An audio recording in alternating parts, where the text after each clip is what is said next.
I'm Storm Track 12 meteorologist Les Stella here with your Thursday morning forecast, and we've got the nice weather continuing over the next couple days, but then things start to go downhill as we do head on into the weekend here. Hey, what a way to start today here. Take a look at one of the pictures sent in by Michael DiGiuseppe from Pivers Island. Sunrise this morning here, the alto stratus that are out there giving us that orange and yellow hue to the sky. It was just a beautiful sunrise. And as always, if you've got a great weather picture you'd like to send it to us, weather at WCTI-12.com. Again, we love seeing the pictures, and especially the sunrise pictures that were as picturesque as this morning. All right, here's what we're going to be dealing with. I am tracking a nice and refreshing start to the day, yet again, with temperatures starting off into the upper 40s in some of the deeper inland spots here. The seasonal days, though, will eventually come our way as we go through tomorrow, and especially into Saturday. Then by Sunday, we're going to be dealing with a stalled front that's going to be across the area. Now, that will have some tropical input into it. The question is, how much? Is it the entire storm? Are we even going to get a storm? How much of an influence is that going to have on our weather as the action works its way up along the stalled cold front? So that's something we're going to continue to track here over the next couple of days. Here's my Storm Track 12 forecast for you. Upper 70s to near 80 degrees, a mixture of sun and clouds throughout the day today. Light easterly winds, still comfortable, low humidity levels. Overnight tonight could be a little bit of light patchy ground fog, just like we had early this morning. Probably a tad bit warmer. I'm saying low to mid 50s for the deepest, coldest spots, near that 60-degree mark at the beaches. And then as we go on through our day tomorrow, we'll be looking at sunny and seasonal temperatures with that warmer air coming in here. Low to mid 80s is where we're going to top out at with that sunshine for tomorrow. And even Saturday looking like a fairly nice day, but a little bit more cloud cover by then. As I mentioned, we are going to be starting off with temperatures that were once again into the 40s this morning. A degree or two warmer in Greenville and Rocky Mount, but still close enough. Another refreshingly cool start to the day. Now, this is the reason why. High pressure centered off of the mid-Atlantic coast. That continues to move away. And here's this front that we are tracking working its way across the northern plains. Showers and thunderstorms starting to break out ahead of it, and as a result, this front is going to be sweeping eastbound and going all the way down into the Gulf of Mexico. Now, that's key because depending on what's down there for it to pick up and just how far it gets is going to have an influence on our weather as we head on in through this weekend. So let's time it out here for you with the jet stream. You can definitely see where the upper level ridge is, and this is what's going to be giving us the warmth in here for tomorrow. Here's our front and our trough sitting back there.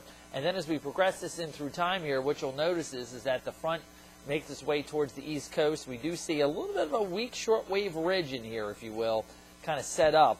Ridge axis extending basically from New York on down in towards the panhandle of Florida. So that's why as that comes eastbound over us tomorrow, I think we are going to see lots of sunshine. And then the upper level trough digs in by Saturday afternoon and evening. We've got the trough axis just off towards our west here. And this is what's going to be allowing us to see these showers and storms starting to work their way up the front.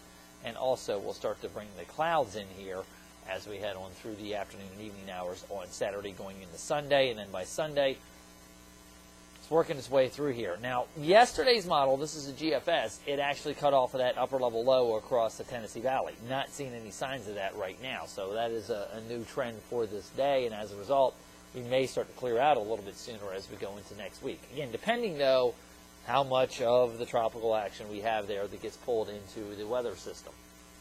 So, here's what we're going to be dealing with on Future Track as we go on through the next couple days here. Just some high mid-level clouds will be around from time to time as we go on through this afternoon, giving us a little bit of that texture.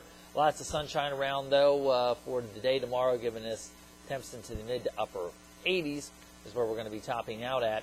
Then as we do progress on in through the day on Saturday, cold front is going to be working its way into the area, and as a result, that's going to allow those clouds to start to increase a little bit more for us here, but still not going to be dealing with the rainfall from whatever's going to be coming out of the Gulf. You'll notice by Saturday evening, it's still on the west side of the mountains. Now, that's where the question comes in, though. What are we going to be dealing with? Well, let's take a quick trip to the tropics. Not a whole lot of action coming off of the African coast here. Again, Umberto, which is quickly going to be absorbed by this cold front working its way through the central Atlantic. That's a tropical depression. I got a feeling we won't be dealing with it as we head on in through tomorrow. But as we fly into the Gulf of Mexico, this is what we're going to be looking at here. This thunderstorm complex, once again in the Bay of Campeche, looking kind of weak this morning. Again, it's kind of going over some water that has been used up from the last 3 storms that were down there. Of course, we had Ingrid, we had Tropical Depression 8 as well as Fernand. So it's kind of used up some of the energy in that part of the Gulf of Mexico and the Bay of Campeche. However, the problem is that you get north of that, and that's where this system is going to be headed. It's kind of untapped, uncharted, unused, I guess we should say, water for this time of year. So here's the forecast models with this. They have shifted a little bit further to the west since yesterday, running a little bit closer towards the coast. But then as you kind of take them out in time, a couple of them start to make that recurve to get that action back up along the front. And that's what we're going to be watching, is just how much of that is going to be there, the timing of it. So we'll continue to track and alert that for you over the next couple days. Until we get to the weekend, though, we've got the golden ice on the forecast with sunshine and more seasonal temperatures. So it should be a fairly nice stretch of weather for the last couple days of the Lenore County Fair. Have yourself a good Thursday. I'll talk to you tomorrow. I'm Storm Track 12 meteorologist Les Still.